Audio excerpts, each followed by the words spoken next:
विभाग में जो स्टाफ नर्स की भर्ती है उसका आज स्कोर कार्ड जारी हो जाएगा।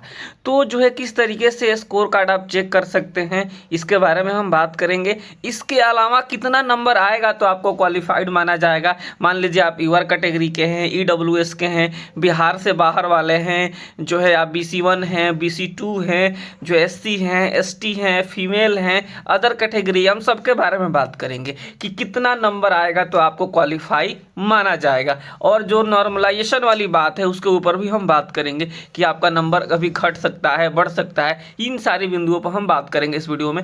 देखिए यहाँ पे जो है नोटिस जारी कर दिया गया है जो है कि स्कोर कार्ड को लेकर। यहाँ पे आप देखेंगे कि जो है नोटिस जारी किया गया था स्कोर कार्ड को लेकर के कि जो आज आपका जो है स्कोर कार्ड जारी हो जाएगा।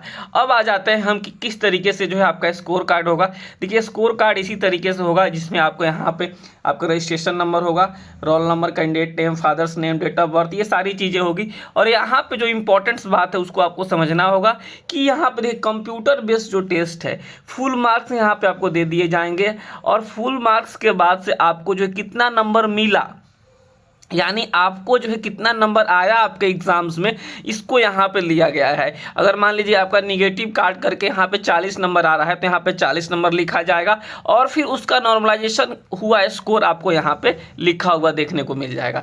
अब नॉर्मलाइजेशन एक ऐसी प्रक्रिया है जिसमें नंबर घट भी सकता है और नंबर बढ़ भी सकता है। तो ये बातें आप सभी को आज पता चल ही जाएगा। यानी अगर मान लीजिए 40 नंबर आपका आ रहा है तो यहाँ पे हो सकता है कि यहाँ पे जो है 45 भी हो जाए और हो सकता है यहाँ पे 38 भी हो जाए। तो ये देखने वाली बात होगी। तो इस तरीके से जो है आपका स्कोर कार्ड होता है और स्कोर कार्ड आप जो है आज चेक कर पाएंगे BTSC के साइट पे। तो अब हम बता देते हैं कि आखिर ये जो भर्ती है, इस भर्ती में जो पास होने के लिए कैटेगरी वाइज कितना नंबर लेके आना होता है। इस बात को आप समझिए, जो मैं बातें बता रहा हूँ बिल्कुल ऑफिशियल बता रहा हूँ, यहाँ पे देखिएगा।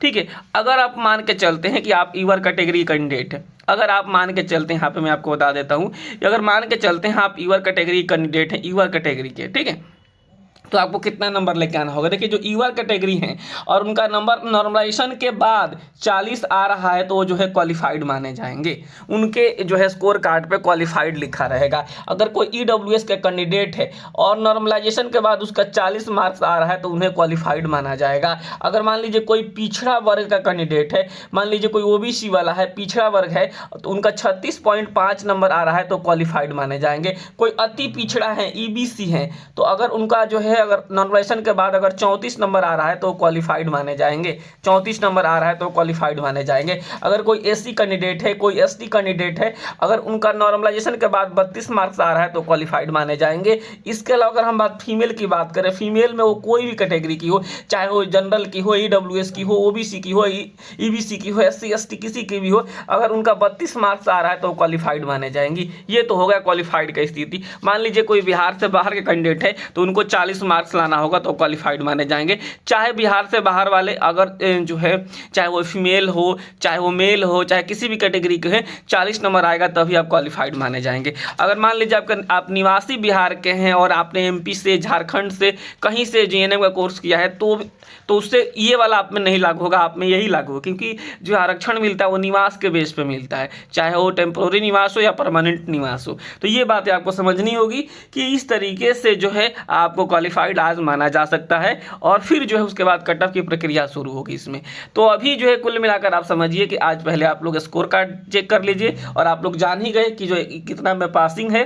और रही बात जो है नॉर्मलाइजेशन की, तो नॉर्मलाइजेशन में नंबर बढ़ भी सकता है, घट भी सकता है। ये सारी चीज़ें तो आज पता चली जाएगी कि आपको कितना नंबर मिला था और आपका कितना नंबर घटाया गया या फिर कितना नंबर बढ़ाया गया। उम्मीद करते हैं कि आपके नंबर बढ़ाया जाए और जो है आपके और थोड़ा अच्छा नंबर बन जाए। तो ये सारी चीज़ें हैं और ये भर्ती आगे की तरफ बढ़ रही है बिहार स्वास्थ्य विभाग की। और BTSC के आप साइट से जा करके चेक कर सकते हैं, ये वाला साइट है, यहाँ से आप जा करके जो है आप स्कोर कार्ड अपना चेक कर सकते हैं। हालांकि जैसा ही लिंक एक्टिवेट होगा मैं आप सभी के साथ जरूर शेयर करूँगा। नमस्कार, धन्यवाद।